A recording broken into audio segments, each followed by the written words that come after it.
Gue lagi mau melangkah. Astagfirullahaladzim. Lu tau bang apa bang? Apa tuh? Pas dicari nih sama Mas Dimas, itu Reja ketemu di mana bang? Di pinggir jurang bang. Di pinggir jurang. Ya bener-bener takut, dan TB sampai sekarang juga udah kapok bang naik gunung. Gara-gara Ciremai ini. Sampai gue mau turun, dia sampai. Ini sahabat buat kondusif banget ini si cewek ini ya. Kenapa emang disahabat? Ya udahlah, waktunya gue berbagi pengalaman horor. Malah jadi YouTuber horor. Bingung gue juga. Pas gue lagi mau tidur nih bang, itu sekitar jam 10:30 lah. Iya. Ya kan gue bangun summit nanti jam 3 kata Mas Dimas. Yaudah lo tidur. Yaudah, gue pada tidur semua tuh. Hawa gue nih bang nih. Apa namanya itu belum bisa tidur nih. Soalnya masih ketakutan nih bang. Sama tragedi sih Reja ini gue pas dengar. Gue begini nih, jadi kan gue tidur di carrier nih bang ini. Sampai carrier gue begini nih bang. Gue tutupin buat gue bisa tidur. Si Mas Dimas udah tidur, TB udah tidur, Reja udah tidur. Gue mau keluar buat ngerokok ngopi, takut. Ya udah, akhirnya gue bangun, gue ngerokok di dalam tenda tuh. Biarin dah asap ngebul dah.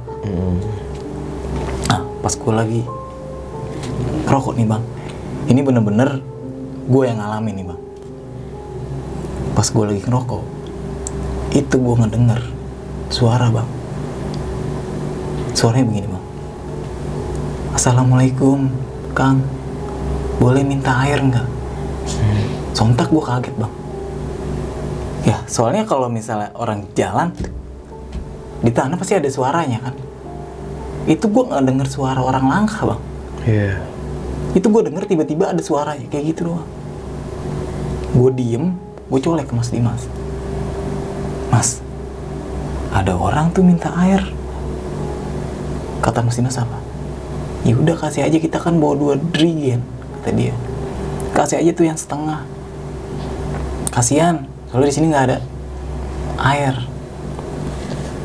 Ya udah, akhirnya gue kasih bang. Tapi gue nggak keluar, cuman tangan gue doang yang keluar. Gue kasih nih, tek gue keluarin drigen gue. Gue buka, gue begini dong nih. Gue taruh, tek. Nah, gue tarik lagi tangan gue. Posisi gue begini nih. Jadi teras, gue begini. Ini pintu nih. Posisi gue begini, ngedengerin suara perpindahan air. Pasti ada suaranya dong. Cur. Lu mau tau bang? Itu nggak ada suara lagi bang. Nggak ada suara lagi. Gue dengerin lama itu. 5 menit ada. Gue dengerin aja. Saking gue penasarannya apa? Gue keluar. Tapi pala gue doang yang keluar. Seret. Nggak ada orang bang. Nggak ada orang di situ. Nggak ada orang. Gue balik lagi dong. Gue tarik Mas Dimas. Mas bangun. Ada apa lagi sih? Lu tadi tahu nggak yang minta air yang gue bilang? Gue gituin kan. Iya. Kenapa emang udah lo kasih? Udah gue kasih. Ya udah, terus apa lagi permasalahannya? Udah lu keluar. Akhirnya gue keluar tuh sama Mas Dimas berdua. Tuh lu lihat. Lah mana orangnya? Kata Mas Dimas. Orangnya mana? Ya itu lu lihat. Gue gituin kan. Jadi nih tutupan drigen air itu benar-benar masih rapet bang. Dan air itu nggak berkurang. Dan Mas Dimas juga sontak kayak bengong. Lu tadi bener nggak denger suara? Demi Allah, gue denger suara minta air. Udah. Kita masuk lagi ke dalam tenda. Bawa nih drigen ke dalam. Itu sekitar jam, kalau nggak salah ya, sekitar jam 1. Jam 1 atau setengah 2-an lah. Di situ Mas Dimas nekenin gue lagi nih. Nar, lu bener nggak denger itu suara?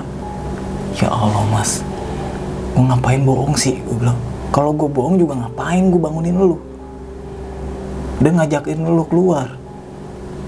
Iya juga sih, kata dia. Ya udahlah, biarin aja, lupain aja. Tapi ini kita bener Mas mau lanjut lagi.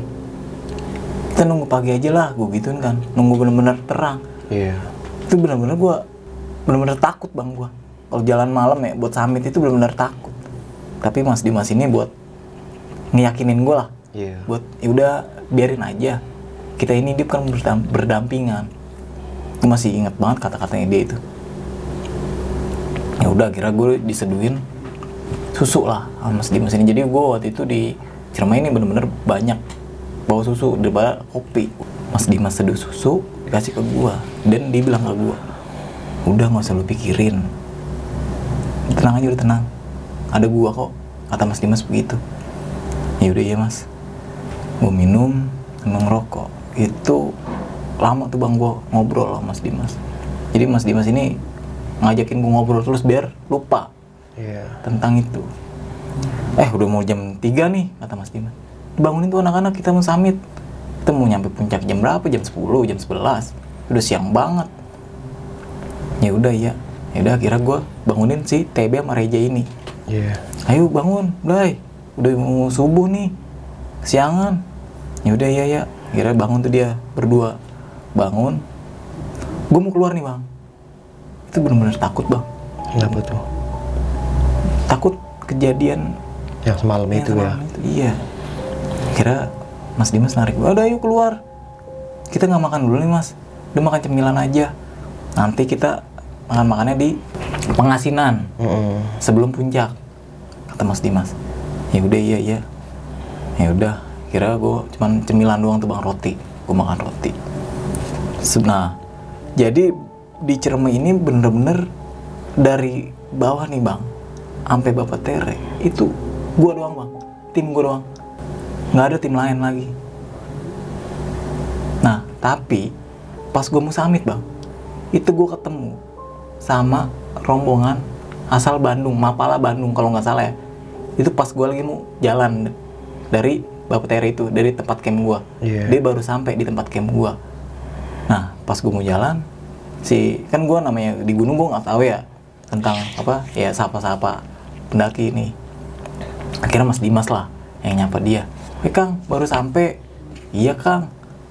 Naik dari jam berapa? Naik dari jam 6. Berarti lama juga dong. Gue mikirnya, wah lama juga dong. Ya apalagi gue dari jam berapa tuh? Gue dari jam 9 sampai jam 6. Berapa jam tuh? Ya udah, akhirnya gue tanya lagi ke Mas Dimas. Mas, ini kita mau jalan jam berapa? Yaudah ini gue pamitan dulu sama dia. Yaudah, akhirnya pamitan tuh kita tuh sama rombongan asal Mapala Bandung ini. Itu kalau nggak salah sekitar 10 orang bang. Pamitan, mulailah perjalanan. Itu gue sekitar jam 3:30 menuju summit nih bang. 3:30 gue jalan. Nah dari perjalanan gue menuju ke Sangga Buana 1 itu alhamdulillah aman-aman aja tuh bang. Aman-aman aja, jalan pelan-pelan. Ya posisi pendakian waktu itu masih sama bang. Reja di depan, di belakangnya ada gua, dan di belakang gua ada TB, dan si Mas Dimas ini sweeper. Sampai di pos Sangga Buana 1 nih bang, itu sekitar jam 4:30 kalau nggak salah. Itu gua kan nggak bawa apa-apa ya, jadi lumayan lah cepet jalannya. Yang bawa daypack itu cuman Mas Dimas doang. Sampai di Sangga Buana 1, gue istirahat nih bang, tapi nggak lama istirahatnya, cuman 10 menit atau 15 menit lah, cuman buat ngopi ngerokok, buat ngangetin badan. Nah selesai gua ngopi ngerokok, Mas Dimas ngajakin jalan lagi buat menuju ke pos Pengasinan. Tapi bang, gua pas lepas dari pos Sangga Buana 1 ini menuju ke pos Sangga Buana 2, ini bener-bener pertama kali gua ngeliat sosok kuntilanak bang. Gue nggak tahu sejarahnya Sangga Buana 2 itu seperti apa. Itu bener-bener jadi itu bener-bener, aduh, itu bener-bener parah bang. Jadi nih gue lagi mau jalan nih bang, dari Sangga Buana 1 menuju ke pos Sangga Buana 2. Itu posisinya tuh, jadi Reja udah lewat duluan ya, udah sampai nih gue di pos Sangga Buana. Jadi kan Sangga Buana 1, Sangga Buana 2 kan nggak begitu jauh ya. Pas gue mau sampai di Sangga Buana 2, Reja udah ngelewatin nih. Nah, pas gue lagi mau langkah nih bang, Posisi headlamp cuman ada di Mas Dimas sama Reja. Iya. Gua sama TB cuman megang kayak HP, pakai senter HP. Gue lagi mau ngelangkah, astagfirullahaladzim. Lu tau bang apa bang? Apa tuh? Hewan bang, Apa warna tuh? putih. Gue nggak tahu itu hewan apaan. Nah, pas nggak begitu lama hewan itu lewat, itu ada sosok kuntilanak bang. Itu terbang dari atas. Tapi nggak sambil ketawa, cuma terbang doang. Sre. Iya, iya. Gue kadang nggak denger suara. Cuman sosok kuntilanak. Mas, astagfirullahaladzim. Itu terombongan gue semua bang yang ngeliat bang. Iya. Langsung gue mundur tuh bang. Mundur lagi, mundur. Itu sosok kuntilanak masih ada bang. Jadi pindah-pindah.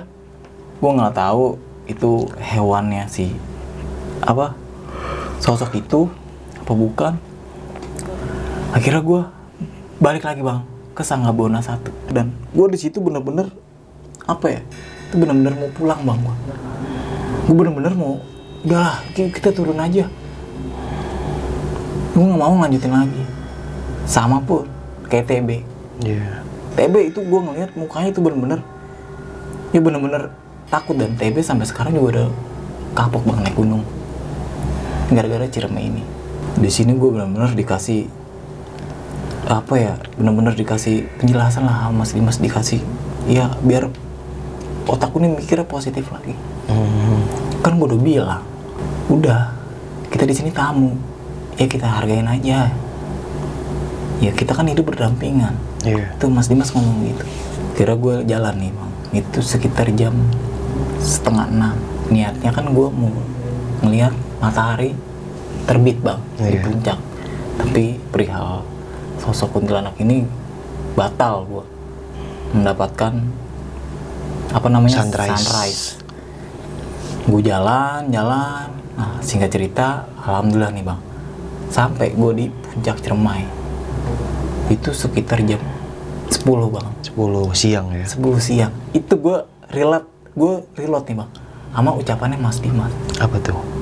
Tadi kan pas di tanya sama Petere yang gue lagi ngecamp, kalau nggak salah dia ngomong nanti kita bakal sampai jam 10. Kalau nggak salah ya, itu gue pas sampai puncak, Mas omongan lu bener juga ya, kita sampai jam 10. Iya. Emang gue pernah ngomong gitu ya, kata dia. Kan waktu di bawah lu ngomong kayak gitu. Iya kali, kata dia. Ya udah, itu gue bener-bener yang kejadian semalam itu yang di bawah itu bener-bener kelupain bang. Itu tuh pemandangan itu bener-bener yang namanya Samudra itu bener-bener indah banget lah. Iya. Nah akhirnya di puncak nih bang, di puncak gue seperti biasa nih kayak pendaki-pendaki lain, gue sempat berfoto nih, tapi bukan bareng mantan bang. Foto sama temen-temen gue. Mantan. Bucin lagi aja ini mah. Nah gue sempet ini kayak pendaki lain foto-foto. Nah singkat cerita, lo tau bang rombongan yang asal Bandung itu yang gue mau sampai? Iya, yang Mapala itu. Iya, itu dia sampai bang pas gue mau turun. Itu gue mau turun sekitar jam 11 kalau nggak salah, 11 atau jam setengah 12. Itu gue sampai, gue mau turun dia sampai. Ini sahabat buat kondusif banget ini si cewek ini ya. Kenapa emang disabat sama dia? Iya. Bukan dia, yang lain lagi tuh. Oh yang ini nyabet. lain lagi ya? Beda. Oh Dia mah nggak nyabet. kita lanjut aja nih ya. Iya, lanjut. Di situ gue sempetin nih bang foto-foto sama rombongan asal Bandung buat kenang-kenangan lah. Dan gue dikasih juga stikernya sama dia. Masih ada kok gue stiker, nanti gue foto. Iya. Gue foto-foto. Nah habis itu Mas Dimas nanya, Kang nanti mau turun ke Lingkarjati lagi apa lintas? Oh kita lintas. Dan di situ gue nggak tahu dia lintas kemana. Lingkarjati kemana gue nggak tahu, nyambungnya kemana. Oh di lintas, ya udah kita turun. Pas banget soalnya gue mau turun. Nah ya udah kita pamitan sama pendaki asal Bandung ini. Udah kita turun tuh, sampai nih bang di pos pengasinan. Iya. Nah di pos pengasinan ini Mas Dimas bilang sama gue, kita turun lari yuk, enak nih turun buat lari, kata dia. Jadi turun lari nih enak di Ciremai. Ah lari, ntar kalau gue masuk jurang gimana? Ya lu ngomong jangan begitulah. Ya udah ya, Tapi gue nggak mau mas, gue gituin kan. Lu mau be? Kagak, takut gue. Ya kan gue waktu itu belum ada pengalaman naik gunung. Ya udah, jadi gini aja nih, gue lari, nanti lu di backup sama Reja. Gue nggak mau backup dia lama. Reja, gue mau ikut lu aja mas. Lu bisa nggak kalau gue tinggal? Kata Mas Dimas begini. Lu gila, gue baru pertama kali masa lu tinggal sih. Iya, orang jalanan cuma tinggal turun doang sih ke bawah. Nanti gue tungguin di bawah. Akhirnya nggak begitu lama nih, Mas Dimas sama Reja tiba-tiba turun bang lari. Gue ditinggal sama TB berdua. Be, gimana nih be ceritanya be? Ya udah dengerin aja kata Mas Dimas. Udah kita turun aja. Jadi gue kan emang bener sih, jadi jalurnya cuman lurus aja. Lurus doang, turun. Akhirnya gue jalan tuh pelan-pelan sama TB. Gue jalan pelan-pelan, akhirnya gue sampai lagi nih bang di Sanggabuana 2 ini nih. Be, jangan lama-lama be ya di sini. Iya. Ya udah. Gue sempetin break, tapi cuma 2 menit. Tapi nggak duduk, masih berdiri. Be jalan lagi be, iya jalan. Gue jalan tuh turun. Gue jalan turun. Nah, si TB ini ngeluh bang. Nar, kita istirahat lah. Capek gue jalan mulu nih. Dan di situ gue juga nyeselnya nggak minta air nih ke Mas Dimas. Air dibawa sama Mas Dimas. Iya be, sama gue juga capek. Jadi kita nanti break tuh di pohon besar. Yang pohon besar itu gue gitu. Ya udah, iya. Itu posisinya kalau nggak salah ya sekitar jam 1-an. Jam 1:30-an lah. Siang. Nah, kita break di sini be, tapi jangan lama-lama ya. Gue bilang iya Nar. Jadi gue break senderan nih bang. Gue senderan di atas senderan di belakang pohon gede. Nah, TB ini posisinya ngadepnya ke gua. Nah, pas gue lagi istirahat nih bang, lu tahu bang, jadi ini bukan gue yang ngeliat, jadi si TB ini yang ngeliat. Jadi TB ini ngeliat sosok kuntilanak bang, yang ada di pos Sanggabuana 2 yang semalam tuh. Iya, yang lihat itu. TB itu ngeliat ada di atas kepala gue bang, jadi ada di atas pohon. Astagfirullahaladzim, dia langsung gini bang, tanpa dia bilang ke gue, dia langsung narik gue bang. Ayo Nar, nggak usah lama-lama, ayo kita lari. Jadi akhirnya gue lari juga bang. Lu kenapa sih be? Udah yuk lari. Nah, sambil perjalanan lari itu TB ngejelasin ke gue, lu tahu nggak Nar, di atas kepala lu, kata dia. Apaan be? Itu sosok kuntilanak yang semalam. Ya serius lu? Gue langsung semangat tuh larinya tuh, ngarah ke arah tenda. Serius lu, beneran demi Allah Nar, kata dia. Ya udah, gue lari. Akhirnya alhamdulillah sampai nih bang, gue di tenda. Nah, pas gue sampai di tenda ini ditegur gue. Lu kenapa sih gelisah banget? Udah, nanti aja mas diceritainnya, kata si TB. Nah, sontak pas gue sampai di tenda ini gue kaget nih bang, ngeliat Reja. Jadi Reja posisinya begini lagi nih bang. Oh iya. Jadi kayak waktu malam itu ya. Nah, kayak ketakutan lagi. Tapi di situ Mas Dimas nggak ngejelasin ke gua. Nih si Reja. Kenapa? Dia ngejelasinnya pas udah di bawah. Mas Dimas bilang sama gua, udah yuk kita packing. Kita nggak usah makan. Kita packing udah turun. Jangan sampai kita kena malam lagi turun. Iya. Ya udah, akhirnya gua berusaha cepet packing tanpa nanya. Ini si Reja cuman diem doang bang, diem begini. Akhirnya gue packing, turun nih bang. Itu gue turun sekitar jam 3 kalau nggak salah. Jam 3 turun tuh cepet itu. Turun cepet. Nah, si Mas Dimas ini posisinya ada di depan, Reja di belakangnya dia, gua dan si TB gantian posisinya paling belakang. Gue lari, alhamdulillah nih bang. Akhirnya gue sampai di base camp. Nah, sampai di base camp ini, Mas Dimas langsung nyuruh gue buat bersih-bersih lah. Rombongan gue buat bersih-bersih. Pas selesai bersih-bersih, gue nanya nih, kejadian si Reja, kenapa? Yang pas gue turun. Akhirnya dia ngejelasin bang, itu dia ngeliat bang, nenek-nenek bang, nenek-nenek lagi, yang pas dia lihat di kuburan kuda. Nah, itu Reja ngeliat nenek-nenek narik tangannya dia. Jadi posisi pas yang lari tuh Mas Dimas duluan. Iya. Jadi si Reja ini sempat hilang bang, jadi dicari sama Mas Dimas. Nah pas dicari nih sama Mas Dimas, itu Reja ketemu di mana bang? Di pinggir jurang bang. Di pinggir jurang. Di pinggir jurang. Katanya ditarik dia. Oh. Dia ditarik sama sosok nenek-nenek. Iya. Gak yakin lu mas. Nih lu tanya Reja. Jadi begitu. Udah, gua akhirnya di situ gua langsung pulang rumah masing-masing bang. Dan sampai saat ini gue berempat nih bang nih. Gua, TB, Mas Dimas sama Reja itu belum pernah balik lagi bang. Sampai sekarang ya? Sampai sekarang di tahun 2021. Dari tahun 2000 ya 2012 2013 lah. Itu berapa lama bang? Udah hampir 9 tahunan, 10 tahun. Nah, padahal kan gue udah sering naik turun. Tapi kenapa gue kalau diajak sama temen gue ke Gunung Ciremai itu males. Aduh, gue nggak lagi dah. Iya. Jadi mungkin itu sih bang, pengalaman gue di Gunung Ciremai.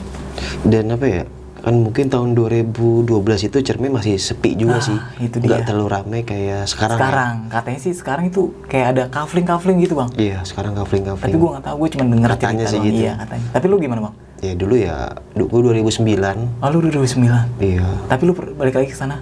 Belum kan. Oh lu belum balik lagi? Pasar setan itu. Oh iya, ya, berarti gue masuk pasar gaib. sama banget kayak lu nih bang? Kurang lebih. Nggak mau balik lagi? Oh, apa? Tapi lu kalau diajak mau lah? Ya enggak lah. Sampai sekarang bang, kayak tamu aja kalau minta anter private trip gitu ya ke Ciremai, gue nggak pernah mau. Temen gue yang anter gitu, karena gue udah apa ya, udahlah gunung yang lain aja dulu. Iya, gue Jadi waktu gue dulu naik dari Palutungan, lintas turun Linggarjati dulu gitu. Jadi gue total berenam dari gabungan sih, dari Mapala, Cakrawala, situ PLN, sama gue pribadi kayak gitu sih. Dadakan gue waktu itu. Oh, itu Dan dadakan. masuk pasar gaib, dan pas sampai turun di kuburan kuda itu kan, wah itu barbar banget itu. Gue kayak apa ya, kayak ngobrol. Padahal gue perasaan ngobrol cuma beberapa detik, ternyata udah berapa jam itu. Dan teman gue yang di ini gue nonton tuh. Iya, yang gue cerita di channel RJ5. Iya benar. Gitu kan. Dan itu sebelum gue punya YouTube gitu. Jadi emang gue ya udahlah, waktunya gue berbagi pengalaman horor. Malah jadi YouTuber horor. Bingung gue juga. Tapi di sini gue pengen nanya nih bang, itu sosok nenek-nenek nih bang. Kenapa tuh? Itu apa sih? Kok nggak tahu? Emang gue dukun. Oh, gue kirain lu tahu. Emang gue paranormal? Kagak. Jadinya ya sekedar tahu doang. Ini bang, ini apa? Di tempat lu ini, ya jadi setiap tempat sih emang ada makhluknya lah, namanya kan kita hidup berdampingan di Nomlan tadi kan. Udah tahu historinya apa bang dia? Sorry sih. Iya, si makhluk ini. Ya, yang menyerupai lah jatuhnya, bukannya almarhum gitu. Tahu kan lu historinya? Iya. Tahu, gue tahu. Dia suka sama cowok kan? Iya. Jadi dia emang senang banget sih. Senang dia. ya. Senang banget. Jadi teman-teman yang peka pasti tahu nih, dia saya bolak-balik aja kan. Tapi jangan, studio gue jangan dijadiin inian, tempat apa kayak explore gitu. Jangan. Enggak. Soalnya kecil, tempatnya kecil. Tuin aja tuh duduk kayak begini tuh. Gokil tuh. Sekarang udah 1:30 malam. Gokil. Dan kita di dalam ini berdua doang. Berdua nih. Kacau emang Bang Nardi ini, gokil emang ceritanya. Thank you Bang Nardi ya. Thank you banget nih Bang Badru udah ngizinin gue buat cerita di tempat lu nih. Thank you banget, dan gue udah dikasih tempat buat nge-tag nih. Sama-sama, gue selalu terbuka buat siapa ini base campnya besok pagi kesiangan. Iya bener. Besok pagi channel. Dan thank you Bang Nardi dan tim udah ngasih gue cerita. Sama-sama Bang Badru. Kita ambil segi positifnya ya Bang, buang jauh-jauh segi negatifnya gitu. Dan ya baik-baik lah pokoknya. Baik-baik. Thank you Bang Nardi ya. Thank you banget Bang Badru. Oke sob, mungkin cukup sekian nih cerita pengalaman horor dialami sama Bang Nardi ini. Kita ambil segi positifnya, buang jauh-jauh negatifnya. Dan jangan lupa like, komen, dan subscribe. Assalamualaikum warahmatullahi wabarakatuh. Waalaikumsalam. Thank you lagi ya Bang. Thank you Bang Kita Badru. ngopi lagi Bang. Mantap. Dadah.